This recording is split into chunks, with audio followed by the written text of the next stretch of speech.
مانيش فاهم انا بصراحه. ماكش فاهم شنو؟ ماكش فاهم لي انا ولا ماكش فاهم السؤال ولا ماكش فاهم الكلام تاع الاشكاليه لا، خاطر تو يعني نتحدثوا على تطبيق القانون. وين القانون طبق؟ ضد شكون طبق؟ يعني رجعنا المقوله القانون يطبق ديما على الضعيف.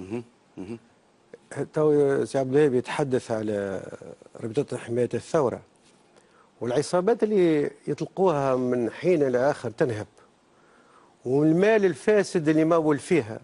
وين هذا الحقائق؟ ها؟ لا ما نحكيو على القانون، القانون ما طبقش بالكل. ما ثماش قانون، ما ثماش حتى نيه في أن القانون يقع بسط سلطته على البلاد.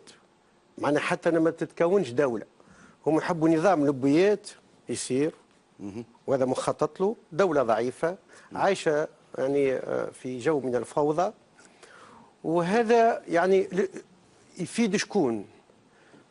طبعا يفيد أطراف دولية وأطراف محلية اللي كانت مرتبطة بالأطراف الدولية هذه باش تعود إلى المشهد من جديد وتحت ظل يعني انعدام القانون. وما تشاهدوه اليوم من صراع بين المحامين والقضاء دليل على أنه ما تبنتش حتى سلطة. هل بنيت سلطة قضائية في تونس؟ علاش؟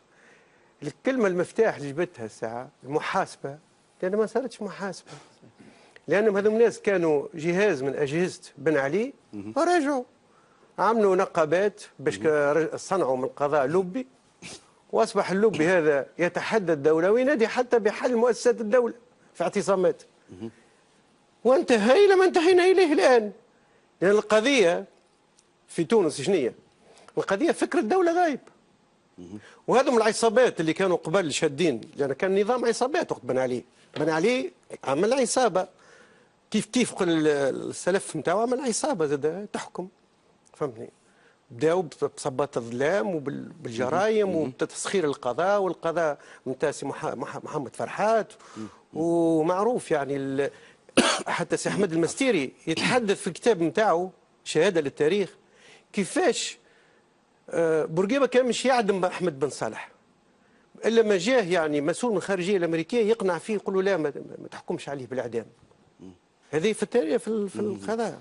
يعني حتى حكم قضائي تتدخل فيه لا جهات كل شيء ما ثماش أجنبية قضايا. ودي قضاء هو قضاء سلطه، ماهوش قضاء دوله. ما عندناش دوله، ما كانش ثم دوله. احنا بعد الثوره حلمنا ان نبنيو دوله، قلنا تو باش نعمل دوله ونعمل سلطه قانون. هذا ما صارش بفعل انه الناس المورطه هما يعني سعوا باش يكونوا لبيات عن طريق النقابات هذه. كل حد عمل نقابه، ثم السلطه تعمل نقابه، ثم السلطه تعمل ضراب.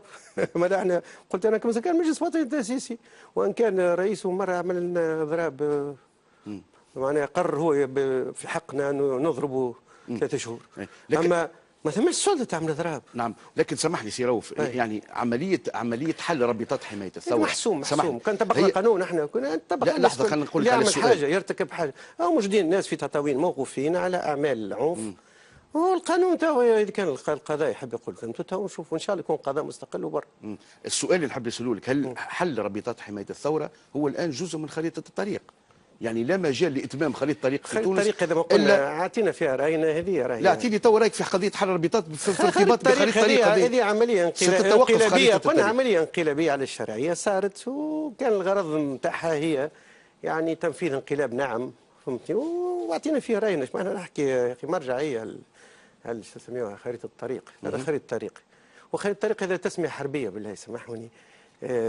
خريطه الطريق هي مصطلح حربي راهو ناس تعمل واحد، ولذا احنا نحب نبنيو السياسه يزينا من خريطه الطريق ومن روايق الفارق. نعم. سي طارق، انتم متهمين بالعنف